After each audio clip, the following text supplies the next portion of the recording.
Did somebody say billionaire? No. Mayor Bloomberg, how did you get in here? Well, I tipped the doorman $30 million. Does this mean you're officially running for president? Oh, I don't know. Maybe, maybe not. That'd be hard to beat. I'd love to see those Trump supporters come up with a conspiracy theory about a Jewish billionaire with his own media company. Good luck making that stick. Fred Armisen and Melissa Villasenor. Mike Bloomberg has stepped into the battle, and the air war is already underway.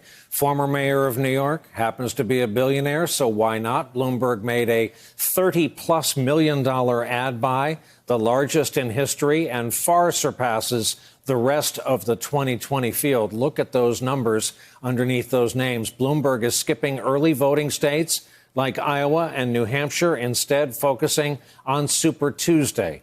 It was in one of those states, the Commonwealth of Virginia, that he defended his campaign spending today. Are you trying to buy the presidency? Look, for years I've been using my resources for the things that matter to me. I was lucky enough to build a successful company. It has been very successful, and I've used all of it to give back to help America. Two of the New York Times best are here with us in the same studio tonight to talk with us on this topic. Mara Gay is a member of the New York Times editorial board.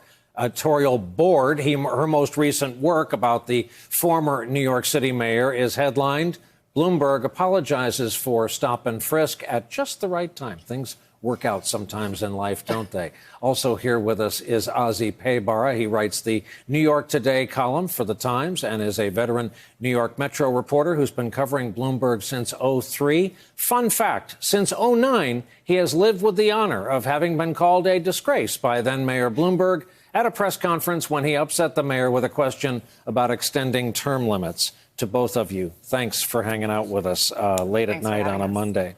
Mara, when you were last in that chair on live television on this broadcast, your answer about Mayor Bloomberg blew me away because I heretofore didn't know how you felt about him. Repeat that for our viewers and couch it in terms of how you now view his race.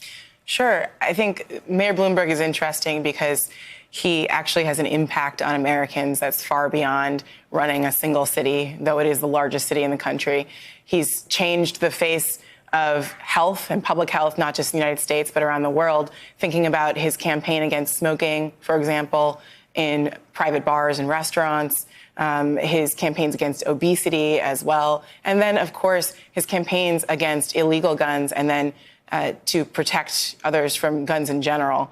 And he spent an extraordinary amount of his personal fortune, and he is self-made, not just on his own races, but on truly the causes that matter to him. That includes climate and other things. And I think, you know, essentially what you have is a very interesting foil to the president of the United States, who talks a lot in a big game about how he is self-made and a billionaire. But really, Bloomberg in this way is the real deal. And I wouldn't count him out. I think what's attracting him to this race is the fact that no one Democrat has emerged. And also the fact that you're dealing with someone in Michael Bloomberg who has been told it was impossible before. He was never supposed to be mayor. One of the only reasons that he was mayor is because of September 11th and the city really in a crisis, looking towards steady leadership, toward steady financial leadership as well. And that really created an opening for Michael Bloomberg to step onto the stage. And frankly, I think he is an example. I mean, you love him, hate him.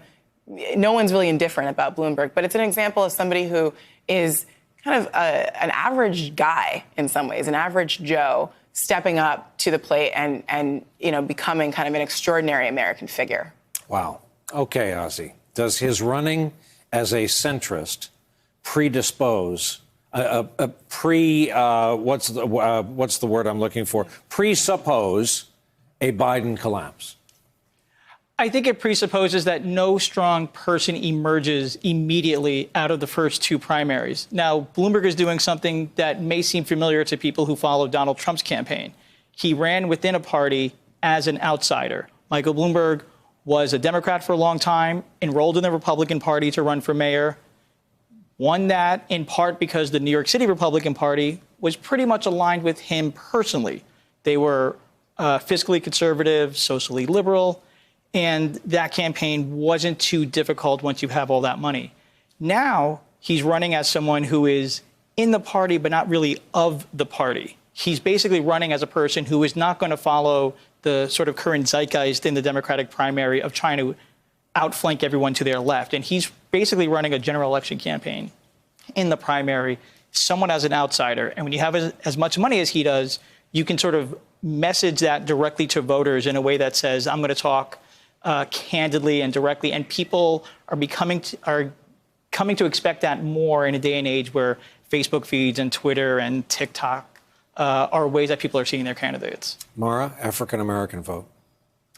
I think that I think the mayor needs to not just apologize for stop and frisk.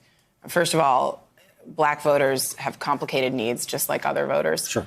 And secondly, I think that Michael Bloomberg needs to show that he gets it, that he can relate to African Americans, not just in a criminal justice context. And after I wrote that column last week about the Bloomberg apology, I heard a lot of feedback from people who said they wanted to see more. Where does he stand on reparations for slavery, but also for stop and frisk? Is there a criminal justice policy that he can come out with that's sincere? How do we, as a country, make up for hundreds of years of oppression and inequality? And what is his plan to address concerns in the black community? And I think the number one thing on the minds of black voters is beating Donald Trump. So anybody can win black voters who can show that they are in a position to beat Donald Trump. But to Michael Bloomberg, who did run a city that is majority minority, I would say, don't just apologize and move on. Show us a little bit more. Ozzie, two things. How is he going to run against the notion that he's the Mary Poppins of the nanny state and he's coming for your Dr. Pepper? There's a reason Fred Armisen eventually had two big gulps walking around the stage. And number two, as mayor, he used to leave for Bermuda on Friday nights and let the job over to the deputy mayor and say to the news media, I'll see you Monday, don't ask any questions. How is he going to take the confines of the modern day run for president? I don't know what confines currently exist. I mean, the biggest difference about when Michael Bloomberg first ran for office and today, arguably, is 2016, when a lot of conventional wisdom was thrown out the window. And how about everyone has a camera crew in there? Everyone has a camera crew in there. We have a current president who criticized his predecessor for golfing a lot, and then himself turns around and golfs a lot. So I think the idea of this notion that he is somehow restrained by this conventional wisdom of what the office dictates, I think is sort of receding.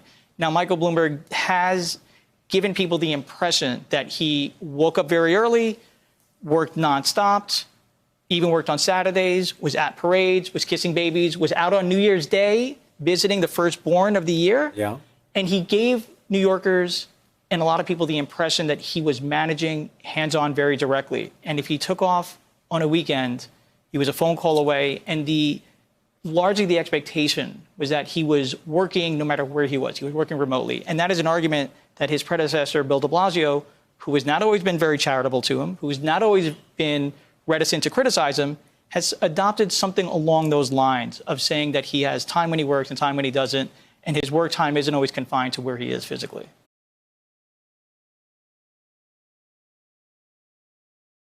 Hey there, I'm Chris Hayes from MSNBC. Thanks for watching MSNBC on YouTube. If you want to keep up to date with the videos we're putting out, you can click subscribe just below me or click over on this list to see lots of other great videos.